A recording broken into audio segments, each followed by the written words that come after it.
Guys, good evening po sa inyo. Kain tayo, guys. Kami lang dalawa.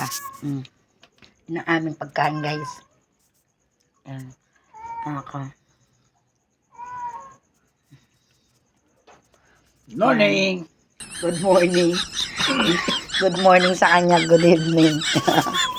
Kain tayo, guys. Yan ang ulam namin. Wala yung aking apo. Kaya walang maingay ngayon, guys. Kasi wala sila. Sinusundo pala yung mga bata.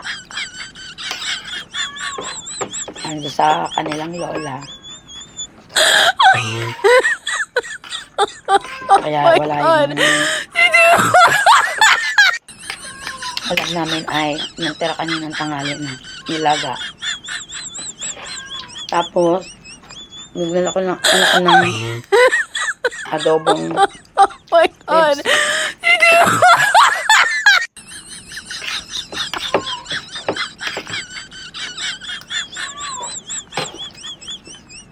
Kwento ako sa inyo, guys. Kasi ilang araw na hindi ako makain ng kanin. Kasi gusto ko nga sanayin ko na yung sarili ko na hindi ako kumain ng kanin. Pwede yung mga gulay-gulay lang, ganyan. Kagabi, kumain ako ang kinain ko lang ay kamote o saging. Yun lang kinain ko. Kinaumagahan para ako nangihina, para ako nalalambot. Para akong kandilang nauupos bagay. Kaya, sabi ko, hindi ko alam, ang ginawa ko kayo ng maga. Kumain ako ng pandesal, 2 piraso. Tapos, uminom ako ng 2 basong tubig.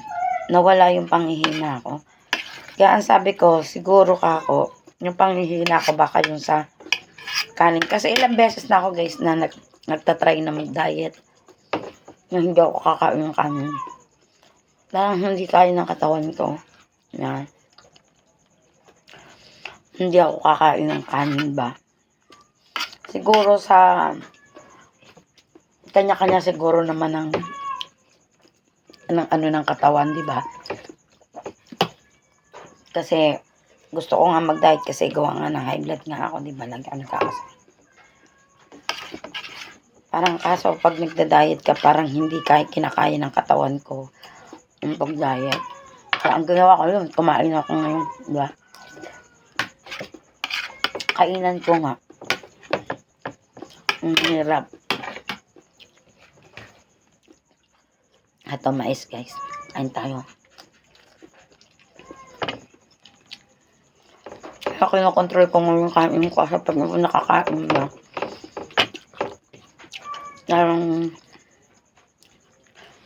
Kahit parang pag ang sarap ng ulam, parang hindi ka mapapadami talaga kain.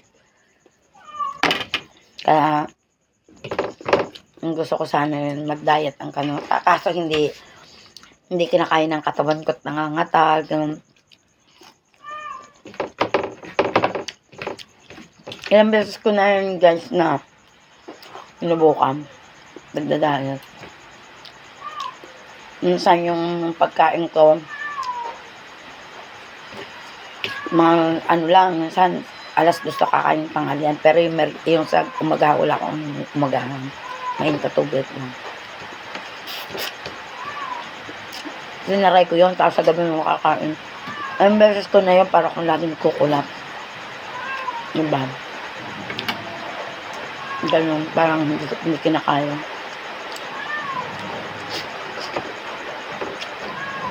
Sasabihin ko nila, na mag-diet, kung ganyan din naman, ganun din na.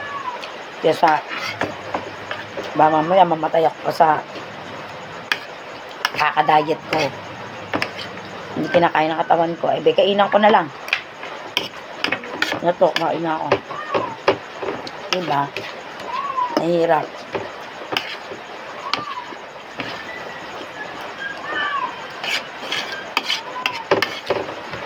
Naririnig nyo ba, guys? Nalakasan naman ang ulan dito sa amin. May ulan na naman, konting ulan, baha. Ayun, baha na naman. Kaya tayo, ingat-ingat tayo. Ingat-ingat parati tayo at naku po, ang bagyo sa atin ngayon. Marami na sa lanta ng bagyo. Kawawa naman sila.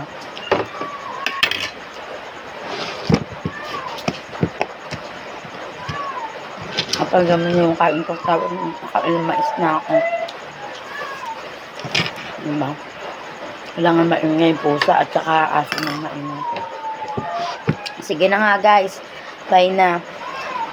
Thank you po sa mga nanonood, nagla-like and share at pa-follow. Thank you po sa inyo at maraming salamat po sa mga nanonood. Maraming salamat po. Ingat po tayong lahat. God bless.